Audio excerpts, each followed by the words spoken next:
Fuego Cruzado, donde tarde o temprano todos somos protagonistas.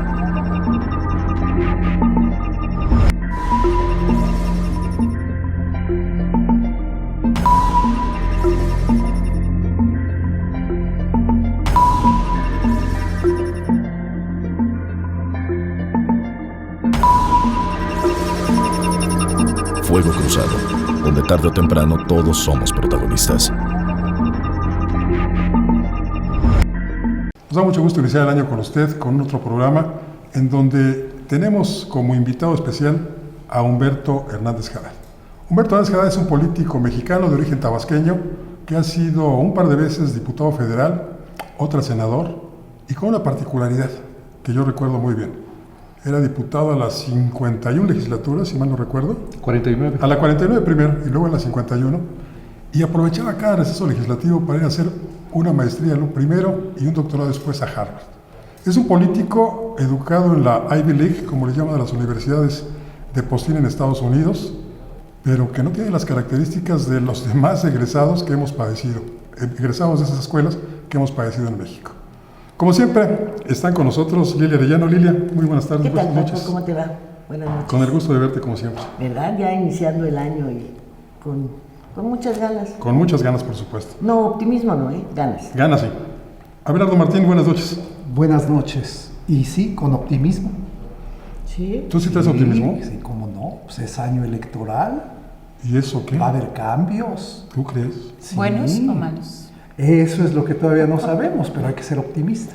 Claudia Rodríguez, buenas noches. Francisco, buenas noches a todos. Feliz de estar aquí con mesa llena y no con un invitado de lujo, sino pues más bien con un invitado que por lo que se advierte vamos a aprender mucho en esta emisión. Humberto Hernández Haddad fue también cónsul de México en Estados Unidos, en San Antonio concretamente. Y tiene una experiencia en las artes diplomáticas que muchos que ahora están en esos cargos le envidiarían. Humberto, ayer se conmemoró o nos fastidió el primer año de Donald Trump en la presidencia de los Estados Unidos. Y ha sido un año particularmente difícil para México en cuanto a las relaciones con el vecino del norte. ¿Qué perspectiva ves tú a futuro de estas relaciones? Una transformación radical. Hay quienes al interior de Estados Unidos, centros de rebeldía intelectual como la Universidad de Harvard que has mencionado, que por eso se ha ganado un lugar en el mundo por su rebeldía intelectual. La mitad de la literatura mundial en contra de la globalización proviene de profesores de Harvard. ¿Es cierto? Hay que tener presente eso. Ahí le han llamado ahora los estados divididos de América. Los Estados Unidos tiene un alto contenido de divisionismo, de confrontación interna. Cosas que se creían superadas como el conflicto racial están resurgiendo con mucha fuerza. No es fácil tener un estimado de tiempo o circunstancias de qué va a pasar al interior de Estados Unidos, pero hay una polarización que está bien descrita en un libro que apareció la semana pasada y que me vi obligado a leerlo de un tirón, de Michael Wolff, Fuego y Furia, Fire and Fury. En 350 páginas Michael Wolff explica como buen periodista que él era como una mosca pegada en la pared, oyendo, se sentaba, caminaba un silloncito en el rincón. En un sillón, buscaba un sofá y los oía, y los fue conociendo a todos el primer círculo del presidente Trump desde el primer día que llegaron a la Casa Blanca. Y entre las cosas importantes que dice Michael Wolff es esto, que en realidad la Casa Blanca no es una oficina, es una importantísima base militar, pero que hoy en día está habitada por civiles que actúan con un comportamiento caótico y confrontados todos entre sí. Y cuando uno ve el funcionamiento de la Casa Blanca y su agenda con México, la intención de construir un muro, lo cual no solo no es aceptable, eso es de entrada inaceptable, no existe contenido obligacional alguno en ningún documento jurídico para imponerle a México la carga obligacional de pagar por una barda que no está contemplada en ningún instrumento de relaciones ni bilaterales ni de ningún otro orden en el plano internacional. De hecho, ahí habría, conforme a la legislación internacional vigente, varios puntos de líneas de defensa del interés de México que no sé por qué no los ha hecho valer la Secretaría de Relaciones Exteriores. Quizá una razón sea que hoy más que nunca se está notando que en la política internacional de México está ausente el contenido jurídico y se les ha olvidado que cuando hubo una política exterior de México respetada y respetable en el mundo, era porque tenía doctrina jurídica. Y cuando la voz de México se alzaba en los foros internacionales, era aplaudida y respetada. Nunca hemos sido potencia militar, ni financiera, ni potencia industrial, pero sí hubo un momento en que México sí fue una potencia diplomática. Bueno, la pregunta entonces es, me obliga a decir, ¿es prioritario replantear la estrategia de México en la relación bilateral con Washington antes de que haya problemas mayores? Pues yo tengo un reclamo de entrada. Toda esta experiencia, los estudios realizados, el conocimiento, los antecedentes, todo lo que posees en el terreno diplomático. ¿Por qué no te acercaste a Luis Videgaray y le dijiste, bueno, pues ya que reconoces que no sabes y que vas a aprender, ¿no quieres que te enseñe?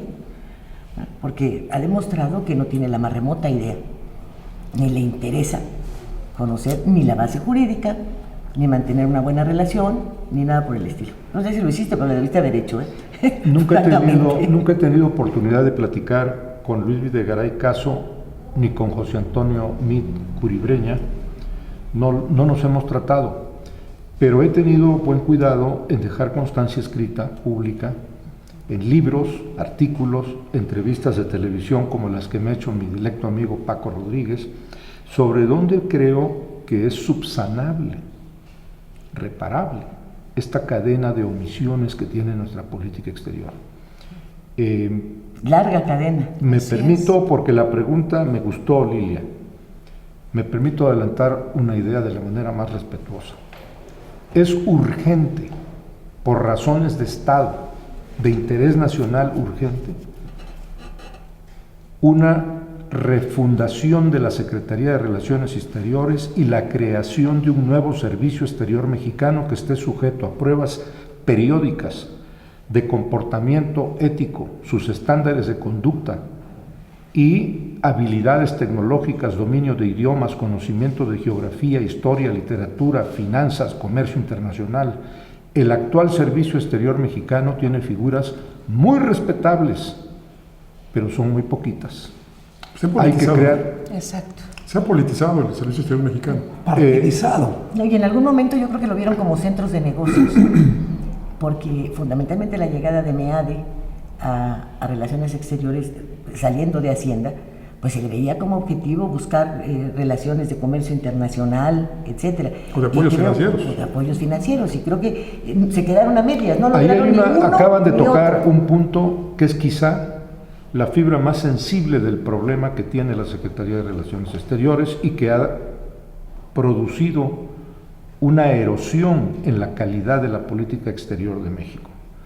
El control que la Secretaría de Hacienda indebidamente ha construido sobre la diplomacia mexicana, convirtiendo a la Secretaría de Relaciones Exteriores en una oficialía de partes de una tecnocracia hacendaria que por su conocimiento de la contratación de deuda externa, la relación con los bancos acreedores de México en el exterior, cada vez que necesitan tener a Relaciones Exteriores en la titularidad de la Secretaría o las embajadas estratégicas como Washington y Londres, la toman como parte del ajedrez de la Secretaría de Hacienda. Por eso se produce el fenómeno de que hay quienes incluso llegan con toda humildad y dicen, vengo a aprender, porque de eso no saben. Bueno, y la otra es sobre pues esta lectura inmediata que te autoasignaste sobre Fuego y Furia. Hace unos días escribía, si alguien hubiese hecho lo mismo, y creo que lo hicieron, y creo que también está documentado, de exhibir a los últimos presidentes de la República y sus enfermedades mentales y sus enfermedades físicas y los complejos de su gabinete y los acuerdos en lo oscurito, sería muchísimo más escandaloso que lo de Trump. Porque por encima de calificar a Trump como un sujeto loco, inestable, bueno, ha demostrado la audacia y la inteligencia suficiente para construir un emporio, para ser un hombre, un empresario exitoso, millonario, que si además lo acusaron de evadir impuestos, pues también tiene una inteligencia superior para poder hacerlo en los Estados Unidos. Y lo presumió. ¿Verdad? Y lo presumió además. Bueno, estos no. Se sabe de dónde proviene la fortuna de Trump, como también sabemos de dónde proviene la de los políticos mexicanos. Pero cómo la han obtenido han sido por rutas completamente diferentes. El otro exponiendo su capital, haciendo inversiones, con toda la locura y el pelo parado y pintado de zanahoria y eructando y comiendo hamburguesas. Pero estos señores lo han hecho robando. Entonces creo que, pues sí, qué mal que tengan los gringos un presidente con estas características. Qué lamentable que nosotros tengamos lo que tenemos y no nos asombremos muchísimo más de lo que puede asombrarnos Fuego y Furia, ¿eh? Sí, y es que en la relación México-Estados Unidos, yo creo que muchos tenemos que advertir, sobre todo en estos últimos tiempos, que el villano para con los mexicanos no es o no son los gobiernos estadounidenses o la figura que querramos poner como el mal o como el demonio, sino que realmente quienes hemos provocado como sociedad, como administración, como gobierno, todo esto, la inmigración ilegal, pues lo que buscan los nuestros en otros países, no solo en Estados Unidos, pues somos nosotros mismos, ¿no? Es el gobierno de Déjame México. estrechar tu mano, Claudia.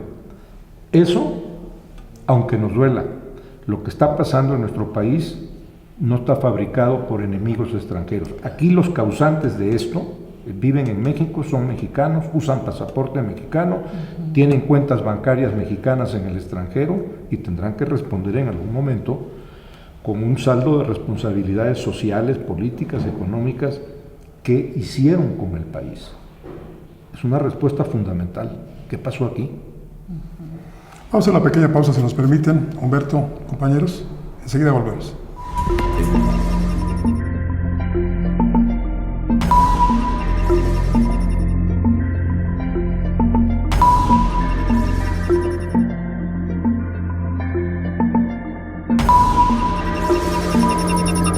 Fuego Cruzado, donde tarde o temprano todos somos protagonistas.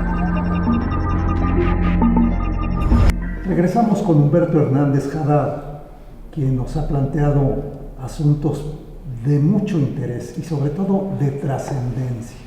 A mí me llamó la atención, Humberto, tu referencia a la ausencia de legalidad, a cómo la ley ha ido perdiendo pues su objetivo, que es el cuidar que la sociedad funcione adecuadamente. Y efectivamente la economía tomó el lugar de la ley y ahora confundimos y pensamos que las sociedades se mueven a partir de la economía y no de las leyes. Para mí lo que planteabas de la división en los Estados Unidos es reflejo del desprestigio de la política y de los políticos. Y pues recuerdo la etapa posterior a la Primera Guerra Mundial, en donde pudo llegar al poder en Alemania un personaje como Hitler. Y ahora en los Estados Unidos llega un personaje como Donald Trump, ¿sí? Puede ser reconocido por cómo hizo su fortuna, ¿sí? Casi siempre sabemos que las fortunas se hacen a partir de la injusticia o del abuso o de la compra. En el caso de México ya lo planteábamos aquí. El tema es gobernabilidad al final de cuentas. ¿Tú cómo lo ves? Y sobre todo en esta etapa previa electoral mexicana, ¿qué esperamos para este año? Vamos a apoyarnos para encontrar una respuesta exacta a una pregunta tan amplia como la que haces, Abelardo. Primero, ¿en qué cifra le puso Agustín Carstens en sus últimos días como gobernador del Banco de México a la ruptura del Estado de Derecho que se vive en México. Dijo que cuesta 7% del Producto Nacional Bruto y soltó una frase concluyente: si México no resuelve la fractura de legalidad que hoy se vive, no es posible aspirar al crecimiento económico de México. Ese fue Agustín Carstens y se marchó a Ginebra. Tardó en darse cuenta que se estaba erosionando el Estado de Derecho, pero lo dijo. Nada más que la cifra no es correcta. El Banco Interamericano de Desarrollo acaba de publicar a finales del año pasado que cuesta 11% del PIB mexicano. Solo nos gana Brasil, que tiene una pérdida del 13% en América Latina. El segundo lugar latinoamericano es México, que pierde anualmente, según el BID, 11%. Pero hay un estudio del Instituto de Economía y Paz que nos sitúa en el alarmante 13.5% nos cuesta tener una ruptura generalizada de la legalidad que no puede ser compatible con la aspiración del trabajador, la familia, sus ahorros, la pequeña y mediana empresa, que van todos los días tratando de encontrar un ambiente propicio a que su trabajo les permita progresar y a no ser asaltados, extorsionados, secuestrados o asesinados. La ola de violencia que recorre el país, si nos vamos a los estudios de la premio Nobel Hannah Arendt, su famoso estudio sobre la violencia, nos dice: la violencia es un problema de salud pública y puede volverse epidémica. El problema de la violencia social, la criminalidad, que hoy prevalece en casi todo el territorio nacional, requiere de un estudio multidisciplinario que incluye la medicina para entender cómo se originó esta dinámica de violencia, en donde estamos en un saldo estadístico que, por una mala clasificación de lo que es una guerra, no le quieren llamar guerra. Según las Naciones Unidas, cuando hay más de 1,000 muertos en un año, ha empezado una guerra. Pues entonces habrá que pedirle a la comunidad diplomática, a los expertos de Naciones Unidas, que revisen cómo van a clasificar un conflicto interno, que es lo que quieren llamarle, no guerra, sino un conflicto interno agravado, en donde participan civiles, fuerzas militares, estructuras policiales rebasadas, por eso han tenido que acudir a las Fuerzas Armadas. Estamos en la necesidad de recuperar el Estado de Derecho. Yo publiqué hace unos meses con Penguin Random House un libro titulado El Eslabón Perdido. El eslabón perdido es el Estado de Derecho que acabas de mencionar, Abelardo. En la cadena de transmisión de las instituciones, si tú le quitas el eslabón de la ley a la cadena, no solamente ya no avanza el país, se corre el riesgo de que retroceda, de que el jalón sea en reversa, que es el riesgo que hoy estamos corriendo en México, que lo que ya habíamos alcanzado, nada más en términos de institucionalidad, ustedes que son expertos han visto el México de la institucionalidad robusta, cómo eso se está diluyendo. Eso es una pérdida patrimonial incalculable. Oye, Humberto, si tú tuvieras un vecino, pues como México, ¿no levantarías un muro? ¿No harías crecer tu barda? Le he escuchado a varios amigos que hay que hacer una colecta para, en defensa nacional, mejor adelantarnos y hacer el muro. Exacto. Pero hay un problema. Además de que el muro es una medida antieconómica, impopular, antipolítica, antiecológica,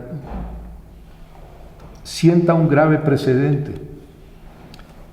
El nativismo, el neoaislacionismo y neoproteccionismo, que son las tres fuerzas que en este momento están prevaleciendo en la agenda del Ejecutivo en Washington, van a terminar pronto con signos de fatiga, porque no pueden ir contra una corriente que la propia economía y demografía mundial han impuesto. Los países necesitan orden, Estado de Derecho en sus fronteras, pero no bardas.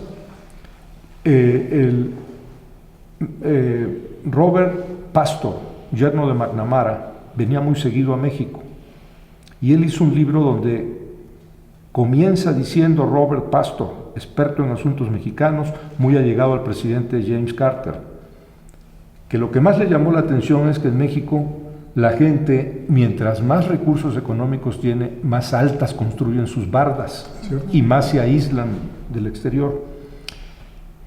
No va a ser posible que la agenda económica internacional incluya la construcción de bardas y muros, ni de las políticas aislacionistas, y el propio neoproteccionismo comercial terminará después de pasar por una crisis. No descarto la posibilidad, yo lo tengo eso ya calculado, que incluso después de que anuncien el retiro del Telecan, anuncien el retiro en Ginebra de la Organización Mundial de Comercio, como ya anunciaron hace unos meses el retiro de la UNESCO en París, lo cual para la comunidad científica, el periodismo, la prensa, el cine, toda la actividad de ciencia y cultura, es un golpe muy duro. Así es. Es un retroceso. En estos momentos el principal deudor de cuotas en la ONU es Estados Unidos, a pesar de ser la sede de las Naciones Unidas. Pero todo esto va a permitir una revisión de si tiene cabida en pleno siglo XXI el neoproteccionismo comercial y el aislacionismo de los países. Es contra toda lógica.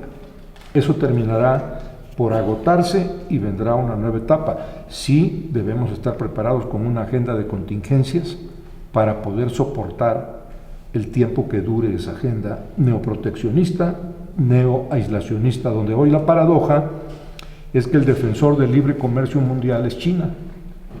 Oye, ¿no es la crisis del neoliberalismo? Claro, claro. Yo encontré, después de muchos años de estar revisando, hablando con profesores en distintas universidades, encontré dónde nació el término neoliberales. De nuevo Harvard, el legendario Walter Lippmann, que fue consejero de 4 presidentes de Estados Unidos, empezó a decir que él veía venir una Segunda Guerra Mundial y nadie le creía. Entonces, en agosto de 1938 convocó a un coloquio con 20 intelectuales de Europa y Estados Unidos. En su honor le llamaron el coloquio Walter Lippmann. Reunidos esos 20 intelectuales, suscribieron un documento donde advierten que el laissez-faire, laissez-passer, el dejar hacer, dejar pasar del liberalismo clásico ya se agotó y que hay que mover el pensamiento económico para una nueva etapa a fin de evitar una Segunda Guerra Mundial. Y el manifiesto que suscriben en agosto de 1938 en París, los 20 intelectuales convocados, dice: nosotros los neoliberales. Ahí hay 2 que cambiaron el rumbo del pensamiento económico. Ludwig von Mises y Friedrich von Hayek, fundadores de la Escuela Económica Ortodoxa de Viena. ¿Qué dice la Escuela Económica Ortodoxa de Austria? El pensamiento ortodoxo, que es el neoliberalismo. 0 responsabilidad social del Estado, retracción total del gobierno en la actividad económica, privatización de toda actividad en donde, como lo dijo el presidente Ronald Reagan, que adoptó ese credo, el problema es el Estado. La solución no está en el Estado, el problema lo ha creado el Estado. Hay que hacer el Estado minimalista. Bueno, yo puedo decirles que mentes tan brillantes como esas que suscribieron ese documento en agosto de 1938, si vieran lo que está pasando hoy, por la disfuncionalidad de instituciones de Estado, especialmente los sistemas de justicia, esperemos que no vayan a privatizar un día los tribunales. ¿Ya no están privatizados ya? Espero que no. En México. En México, sí, ahí manda el dinero. La ley de oferta y demanda, ¿no? Bueno, es que eso que acabas de decir, Abelardo, es el choque entre la razón de Estado y la razón del mercado. Estamos en el punto, los ciudadanos, los consumidores, ciudadanos, personas, familias, estamos como sándwich entre la razón de Estado y la razón de mercado. No hemos logrado que haya un punto de equilibrio que proteja el interés social y que le dé a cada uno su papel legítimo, sin abusar y desequilibrar en perjuicio de la sociedad si prevaleció el mercado o prevaleció el Estado. Eso se está viendo, bueno, yo creo que antes de que caiga el neoliberalismo, que vaya en picada, yo creo que más bien lo que está, si no, bueno, pues espero la corrección, es el resurgimiento de nuevos mercados, ¿no? Se acaba de citar a China como pues una potencia, pues no solo económica, sino también cultural, y es por eso creo yo que también la respuesta pues de ese Estado que se dijo que había nacido pigmeo y que bueno, pues que hoy sigue siendo y que quiere permanecer como supremacista mundial, ¿no? Yo creo que también es una respuesta porque a veces como mexicanos creo que seguimos viendo, y bueno, pues también lo estamos viendo con nuestras propias autoridades o quienes dicen quienes nos gobiernan, solo ver hacia el norte, ¿no? Solo ver hacia los Estados Unidos. Y la verdad es que si bien México no ha logrado a lo largo de la historia situarse pues como un país visible, ¿no? Ahora creo que últimamente sí por asuntos de corrupción y de violencia, pero en el concierto mundial, pues creo que sí hay este asunto a nivel internacional de un nuevo resurgimiento de mercados y bueno, pues nos falta creo que esa visión, ¿no? Me hiciste pensar, Claudia, en un discurso que pronunció recientemente el doctor Henry Kissinger en Oslo, Noruega, donde se entrega el Premio Nobel de la Paz. Y a sus 93 años llegó el doctor Kissinger a Noruega y les dijo, hace 40 y tantos años no pude venir a recibirlo por razones obvias, era la guerra de Vietnam, pero a lo largo de estas décadas, permítanme decirles cómo veo el mundo. Y dice algo muy importante Kissinger, que ve venir 4 fuerzas en conflicto que pueden llevar al mundo a un periodo o de paz o de guerra. No descarta la posibilidad de una nueva guerra. Esos 4 factores son Estados Unidos con su propuesta de democracia y derechos humanos por delante, la Unión Europea, de la cual advierte el doctor Kissinger, forma parte inherente Rusia. Dice él que se equivocan quienes creen que Rusia no es europea, es esencialmente y originalmente una cultura europea. Claro. La tercera fuerza es China y la cuarta fuerza en este posible conflicto mundial, el Islam en guerra, por razones que todavía no sabemos quién las alienta, cómo las están financiando, pero que sus efectos son ya visibles en varias regiones donde están desarrollando una agenda de terrorismo internacional. Ahí México podría, por cierto, el capital humano de México es increíble, yo me quedo asombrado de ver la cantidad de mexicanos con altísimo nivel científico, calificación intelectual, que están desaprovechados o están esperando que el país los exporte a buscar oportunidades en otros países. Pero en materia de usar el capital humano que México tiene para desarrollar una nueva doctrina penal que construya los tipos penales que sancionen el terrorismo en todas sus vertientes, eso es urgente.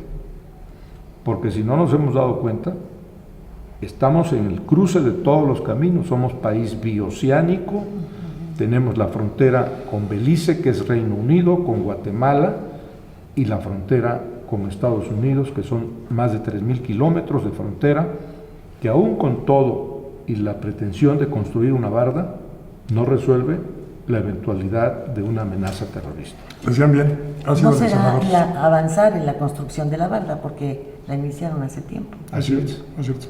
Dice bien, ha sido direccionador esta plática, pero vamos a tener que hacer una pequeña pausa, enseguida volvemos.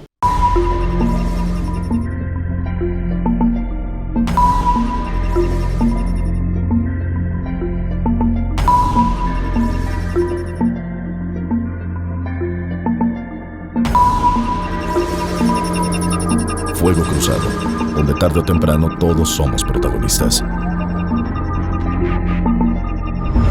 Pues la participación de México en el contexto internacional es en estos momentos tan incierta como lo que podemos esperar de las elecciones del 2018, cuando no hay una base jurídica, cuando no hay experiencia, conocimiento y voluntad de hacer aparecer nuestro país sin farsas, sin mentiras, sin ocultamientos.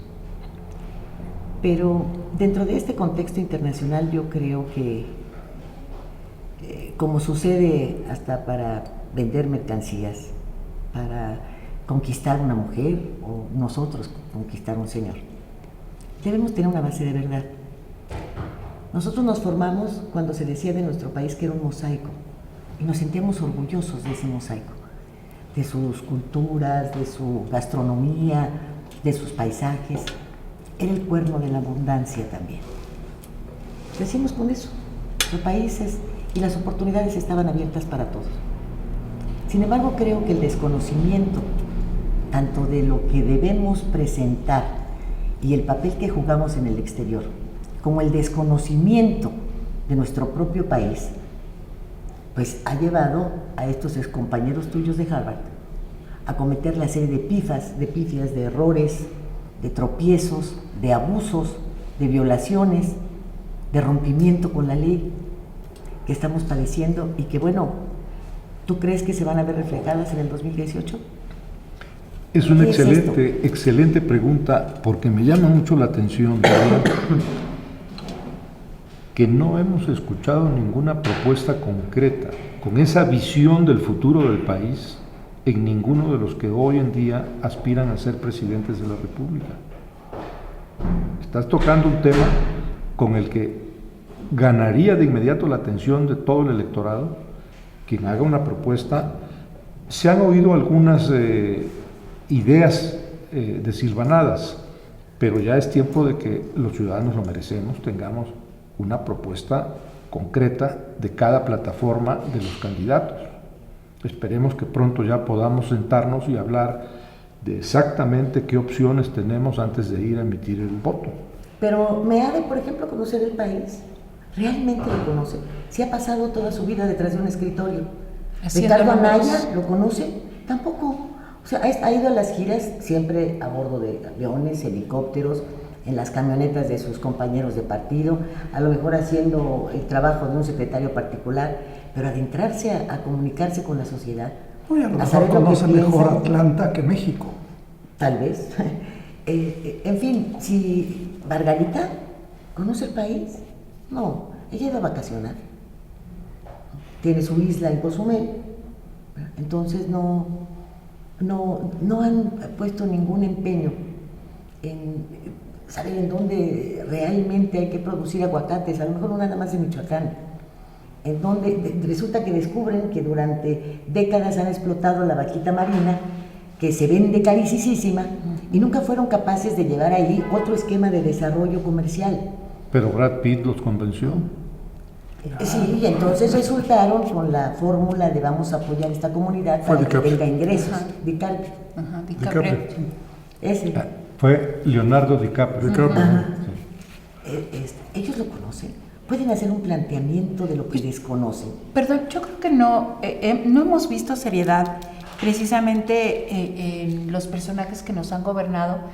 Se escuchaba hace unos días que el candidato del PRI, no sé si panista, si priista, si ciudadano, pero bueno, advertía... foxista sí, porque ya ves que fue el primero que le dio su Pues abrazo. dice que sin militancia política, y yo me pregunto cómo alguien sin militancia política Quiere ocupar un de cargo la político. política puede conducir la política. Porque yo creo que de un aún como país. ciudadanos tienes que tener una responsabilidad política muy fuerte, ¿no? No, y además el lema de mi facultad, el hombre es un animal político, como decía Aristóteles. Bueno, esto se queda Entonces, en animales. este se queda un animal, nada más, no tiene militancia política. Y hay quienes dicen que estamos viviendo tiempos de la política del miedo por parte de quienes le tienen miedo a la política. Claro. Pues ya ves este último discurso del señor de, van a cambiar ahora algunas dudas que tienen y tal, que dice Peña Nieto, ¿no? Ahora por un miedo y por un... Pero el miedo lo tenemos ahorita. El miedo lo tenemos ahorita, está vigente.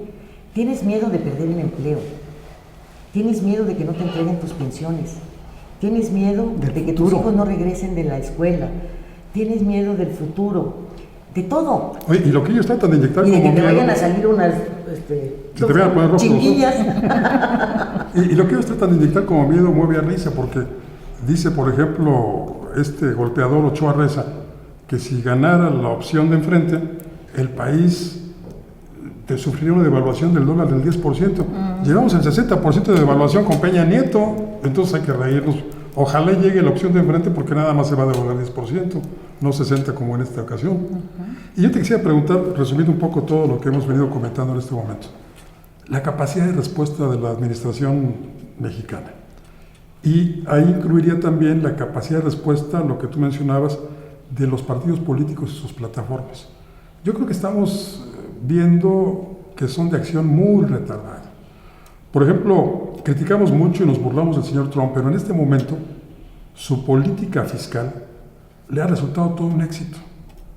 El reducir los impuestos a las empresas y creo que también en buena medida a cierta parte de las clases medias ha resultado en que pues haya más inversión anunciada, en que los trabajadores reciban bonos de $1,000 por fin de año y en que todos, inclusive Walmart, anuncian que van a incrementar los salarios de sus trabajadores. Estamos hablando de Walmart, que siempre ha esclavizado a los trabajadores. Entonces, creo que le ha resultado, porque esto va a mover la economía, mucho más todavía. Y por supuesto, al moverse la economía, pues a lo mejor lo que va a dejar de percibir por el monto de los impuestos, lo acompleta.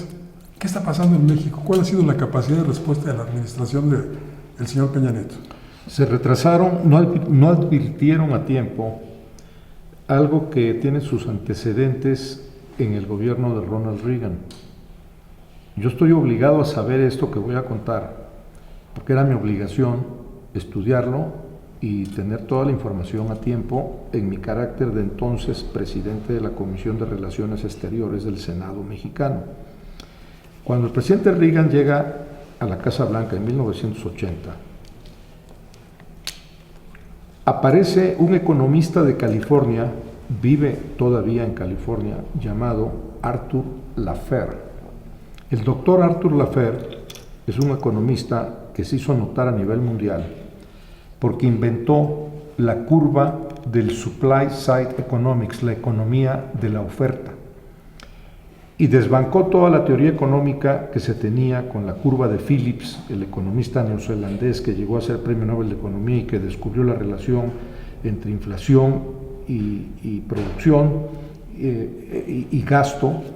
Y Arthur Laffer dotó al gobierno de Reagan de una doctrina económica que les funcionó. Echaron a andar la economía de oferta. Pasado el gobierno de Reagan, se olvidaron del doctor Laffer y está de vuelta porque uno de sus más jóvenes discípulos es en este momento el actual representante comercial negociador del Telecán con Canadá y México. Se llama Robert Lighthizer. Lo tuvieron de joven asistente del presidente Reagan y hoy es el representante comercial de Estados Unidos para la negociación de tratados.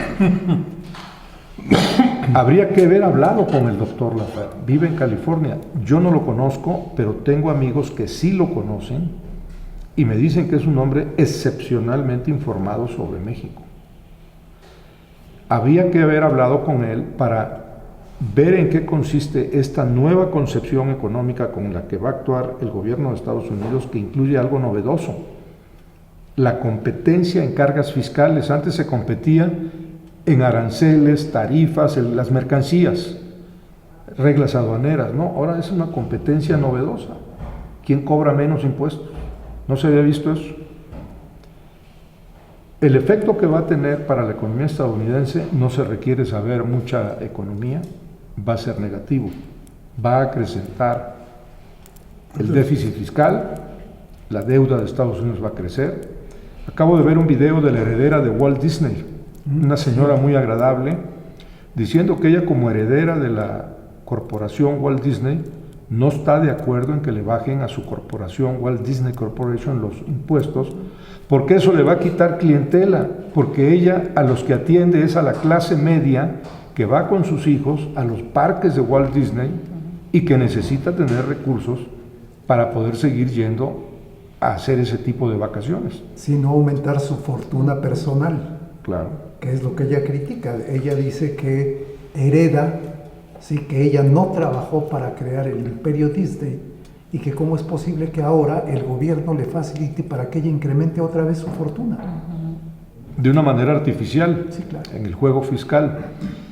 Pero bueno, ese es un tema donde el equipo de la Secretaría de Hacienda tiene que hacer una revisión de antecedentes, qué actores, qué estrategias económicas están en juego, qué objetivos van a buscar, porque tenemos que defender la economía de México.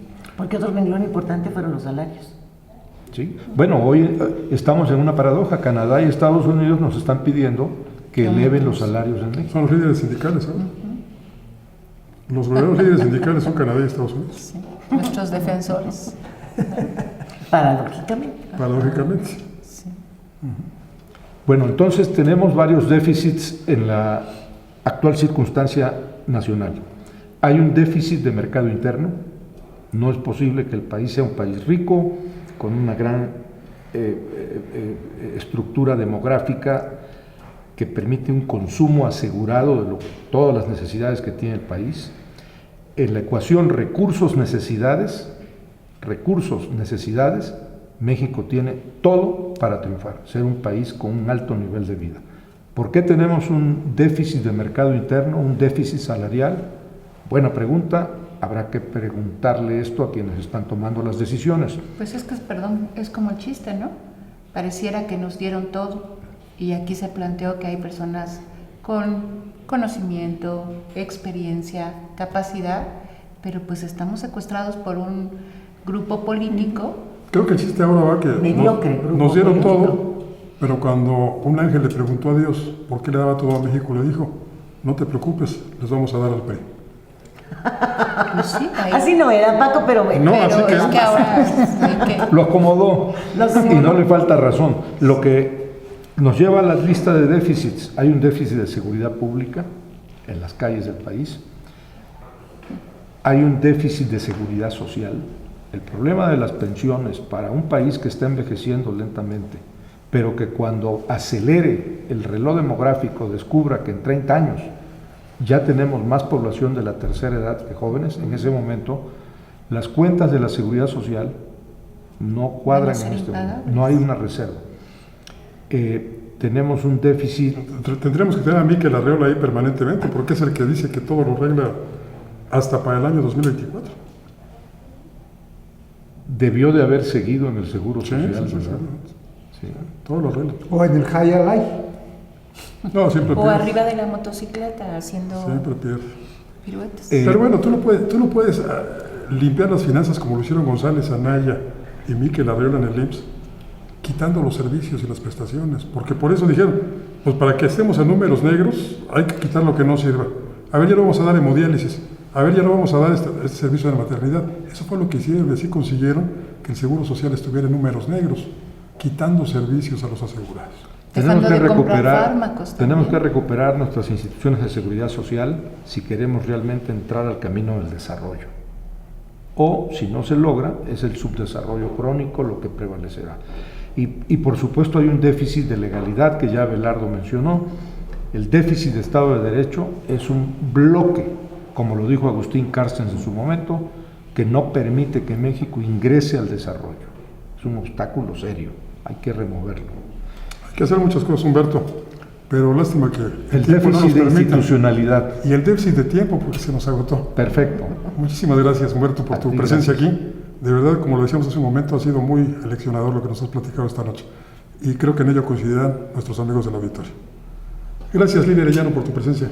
Al contrario, Paco, muchas gracias por la invitación, gracias a ti por lo que hoy hemos aprendido de política exterior, de nombres que hay que consultar, pero sobre todo creo que debiéramos darnos a la tarea de presentar los títulos de mexicanos que se han ocupado de denunciar, de prevenir, de hacer presentes pues muchas de las circunstancias que hoy estamos viviendo, pero como a las editoriales eso no les importa, entonces no hacen la publicidad de Fuego y Furia.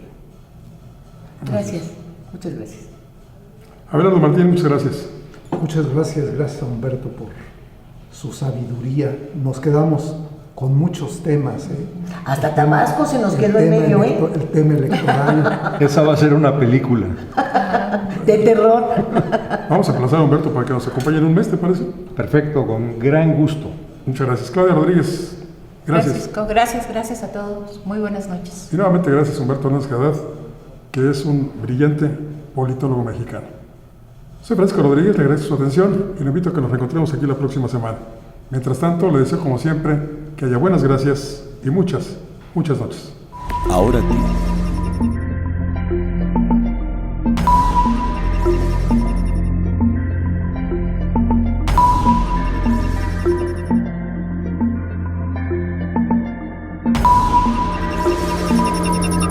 Fuego Cruzado, donde tarde o temprano todos somos protagonistas. Contigo.